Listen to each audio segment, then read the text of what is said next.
kelas. Saya Nela Anjani sebagai perawat. Saya Fedriza Widianawati sebagai warga. Saya Alia Alfiana sebagai warga. Saya Nadia Salsabila sebagai warga. Saya Cantika Rizky sebagai perawat. Saya Fatimah Nusantara sebagai warga. Saya Dina Rosa Soekarno sebagai perawat. Saya Sofriansa sebagai petugas.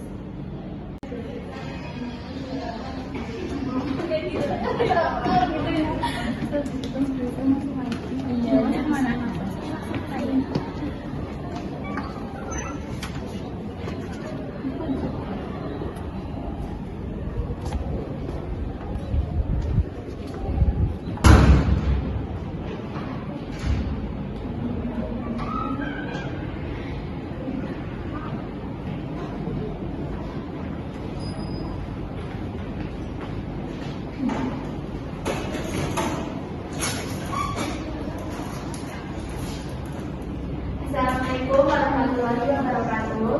Waalaikumsalam warahmatullahi wabarakatuh. Selamat pagi semuanya. Pagi. Ya, terima kasih atas waktu luang yang sudah diberikan, yang sudah bisa hadir dalam penyuluhan kali ini. Nah, kesehatan reproduksi itu kan sangat penting ya ibu-ibu ya. Kali ini nanti kita akan belajar tentang menstruasi. Bagaimana kalau bersedia? Ya.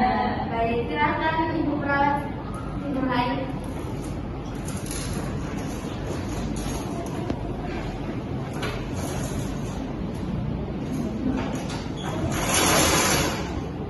Assalamualaikum ibu-ibu. Kami perawat dari Rumah Sakit Bawada.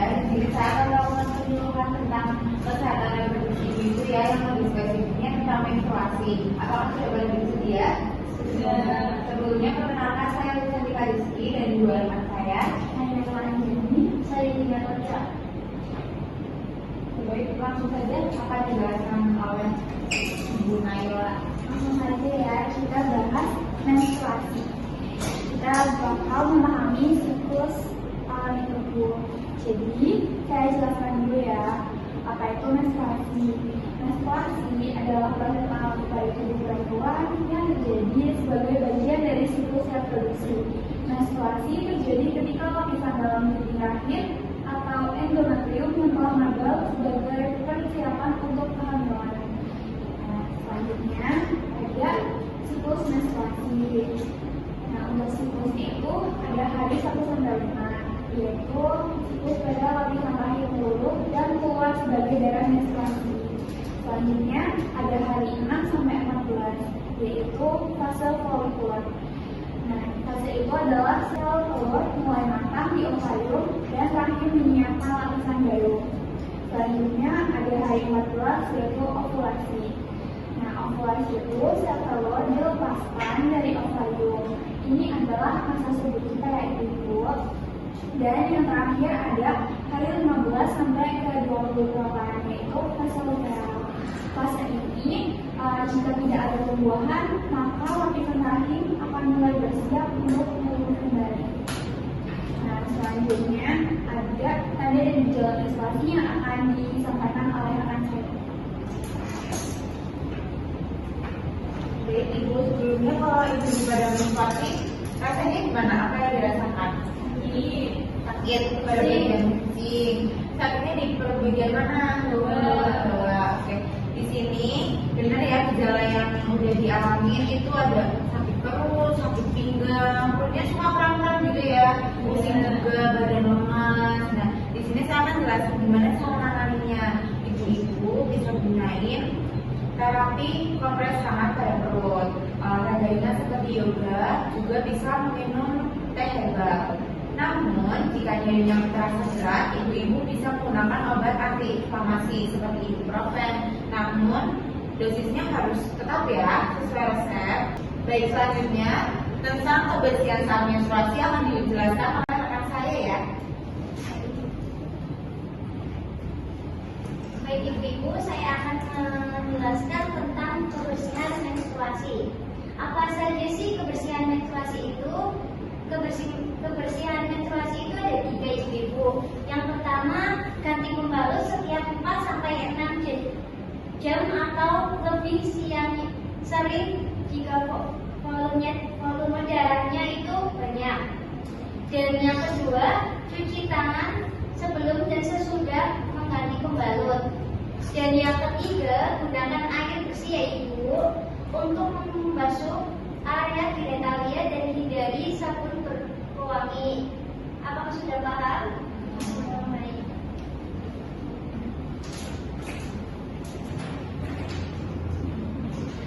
Baik, terima kasih buat Mbak Perawat yang sudah menjelaskan kepada ibu di sini. Itu sangat bermanfaat sekali ya Ibu ya. Nanti barangkali ibu-ibu ada pertanyaan buat Bapak Perawat, boleh silahkan langsung ditanyakan aja. Saya tuh, Jadi, apa Ibu? Saya mau tanya, semua perempuan pasti akan mengalami menstruasi kan? Iya Ibu, pasti karena menstruasi itu terjadi untuk mempersiapkan tubuh wanita mengalami kehamilan. Saya mau tanya, lalu apa yang perlu dilakukan saat menstruasi itu tidak terlalu? mungkin bisa jadi karena stres atau faktor suasana ya Ibu.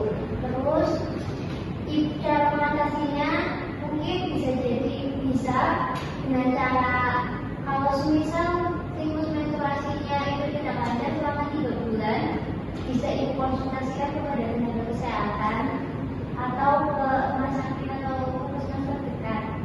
Gitu. Saya mau tanya, kenapa kalau menstruasi itu perut saya sakit ya Sus? Gimana cara menanggulanginya? Baik, seperti yang tadi saya jelaskan, kalau perutnya rasa sakit, kamu juga sakit, bisa Ibu menggunakan terapi pemeriksaan angka dari Ibu. Bisa juga dari masih juga minum teh hangat juga bisa. Tapi kalau nyerinya berat, boleh konsultasi, boleh juga minum obat. Saya mau tanya Sus, saya kan sering dengar soal transport menstruasi, katanya nggak boleh ramah, terus nggak boleh minum soda, apa itu benar ya Sus? Itu mitos ya Bu, justru karena itu bisa bikin tubuh kita lebih segar. Jadi boleh-boleh aja kalau mau makan di saat menstruasi. Kemudian untuk soda itu juga kan mitos yang beredar dapat memperlancar ya. Itu tidak benar ya Ibu. Jadi kita tuh harus menghindari konsumsi soda karena dapat menimbulkan kulit kembung dan mempersempit pembuluh darah daerah rahim. Jadi saat menstruasi itu kita disarankan untuk jaga pola makan yang sehat sama istirahat yang cukup. Baik, untuk ibu-ibu semuanya, dari kesimpulan dari penulisan hari ini, kita harus mari kita terus belajar ya untuk menjaga kesehatan kita saat menstruasi. Nah, ini tuh bisa mendukung kepada anak-anak perempuan kita atau keluarga-keluarga kita yang perempuan ya untuk menjaga kesehatan saat menstruasi. Nah, nanti setelah ini barangkali ibu ada yang mau konsultasi dengan ibu perawat, bisa masuk ke tempat ya Ibu. Saya tutup dulu. Assalamualaikum warahmatullahi wabarakatuh. Waalaikumsalam warahmatullahi wabarakatuh. Baik Ibu, apa yang Ibu rasakan? Saya merasakan ini supaya menstruasi saya tidak teratur, kadang 2 bulan sekali atau 3 bulan sekali. Biasanya karena faktor stres ya, itu lagi ada buat pikiran apa? Ibu, masalah saya. Baik, sebaiknya Ibu hindari stres ya. Solusinya Ibu bisa bercerita dengan mungkin suami Ibu, sahabat Ibu, atau anak Ibu. Biar beban pikirannya itu nggak terlalu menumpuk gitu. Jadi siklus menstruasinya juga lancar. Tapi kalau menstruasinya lebih dari 3 bulan, belum menstruasi lebih dari 3 bulan, Ibu bisa konsultasi ke dokter atau ke puskesmas terdekat. Terus untuk makanan itu kadang saya tidak teratur. Baik, untuk makanan konsumsi bergizi yang sayur-sayuran hijau, daging tanpa lemak ya, karena itu dapat mencegah anemia kehilangan darah.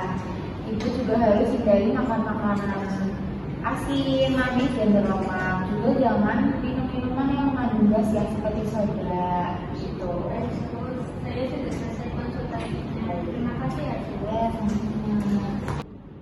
Sekian roleplay dari kelompok kami, kurang lebihnya mohon maaf. Wassalamualaikum warahmatullahi wabarakatuh.